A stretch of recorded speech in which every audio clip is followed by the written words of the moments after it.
Edouard Habyarimana nkaba nserukira ishyirahamwe yitwa GEM e-mobility bisigura Growth Electric Mobility implanté récemment implanté au Burundi, qui est une filiale du groupe Growth Supply français.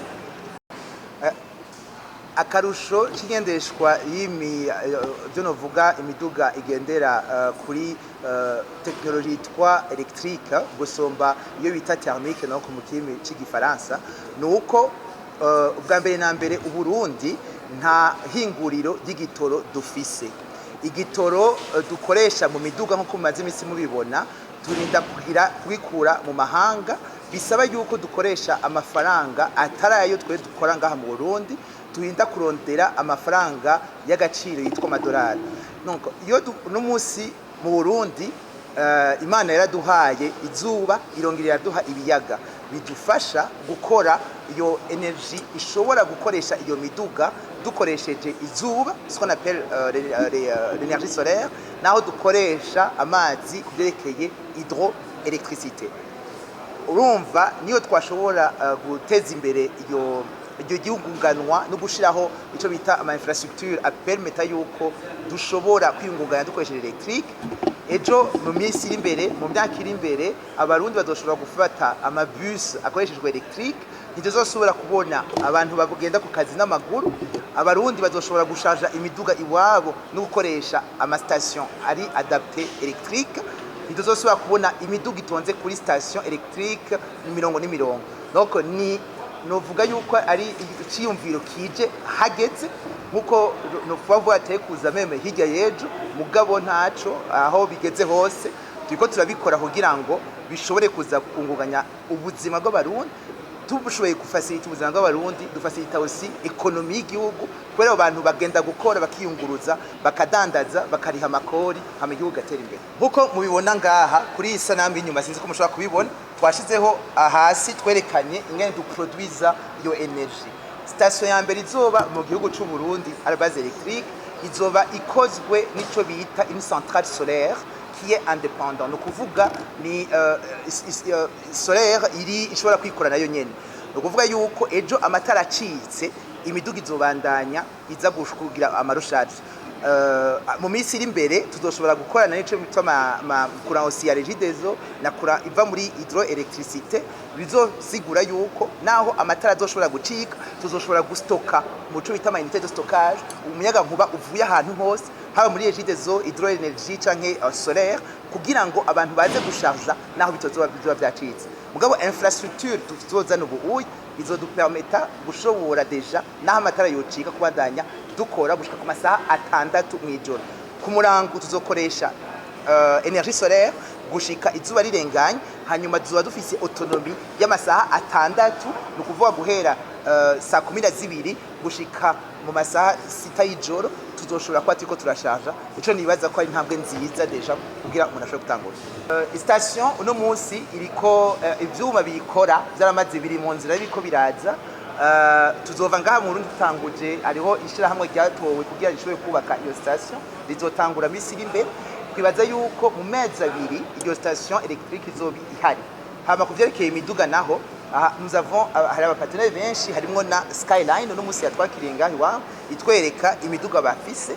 Imiduga baberetse nk'umuduga waguzwe na ministère ya energie iri kumahera ari musi ibihumbi 10 by'amadolari, tukigeje kuraba ubumba bitangura ku bihumbi 10 by'amadolari gushika ku bihumbi 50 bivana na kategori hari.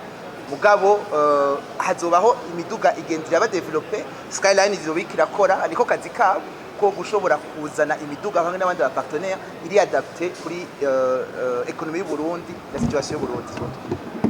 Muri iki gihugu umuyaga nkuba murabona ko n'Imana yaduhaye izuba ryamajya ku munsi wose, izokoresha rero iryo zuba umuyaga nkuba uzokoreshwa n'izi modokari.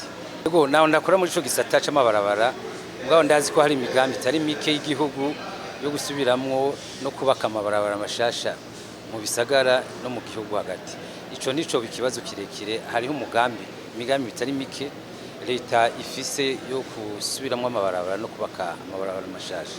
Ego muri uyu mugambi nyene uri mu bushikiranganje bwo gutwara abantu turategekanya kubaka aho izi modokari mubona zitanguye kuza zizohora zirahura umuyaga nkuba.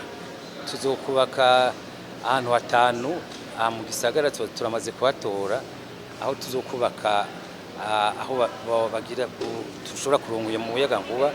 Hanyuma murazi yuko ari abikorera ivyabo batanguye gufasha mu kubaka ayo ma station izi modokari zishobora kurahuramwo umuyaga nkuba.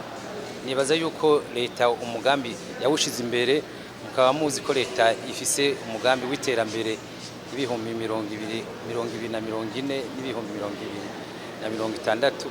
Uyu mugambi rero muri iyo migambi igihugu cashize imbere. Nivyo bavuga ngo ati mu Kirundi cyuko umwana avuka ntaca yuzura ingobyi, tugira duhere kuri izi modokari ntono, kuri ayo mapikipiki canke amatukutuku. Nawe muri uyu mugambi tugura amatukutuku amapikipiki agende afise intuze amapine 2 canke 3. Tuzogura amatukutuku 23 tuzokora muri uwo mugambi. Tuzoraba ngene zikoresho, tuzoraba nabo tuziha bashobora kuzikoresha. Hanyuma novuga yuko muri uyu mugambi cyane cyane uzofasha no gushiraho politike itomoye yo kuzana imodokari no gukoresha zimodokari zikoreshwa umuyaga nkuba. Iyo politike turiko twatanguye kuyitegura. Hanyuma n'ikindi leta izofasha ndavyizeye kuko turamaze kubicisha ku bategetsi batari bake yuko izi modokari leta yozigabaniriza aya makori ya détournement. Ibyo tuzatora biteguye kandi ndaziye ko leta izobikorerako.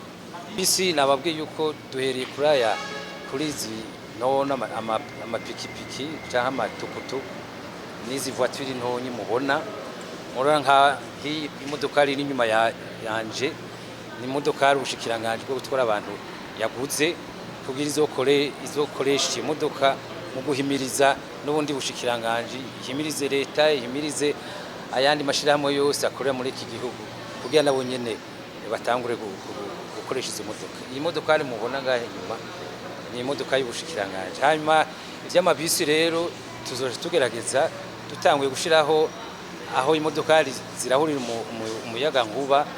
Tuzoja aya mabarabara yo y'Ibujumbura asanzwe ari meza kugira dutangure gukoresha amabisi nayo. Nawo nyene n'umugambi uri hafi uri kure.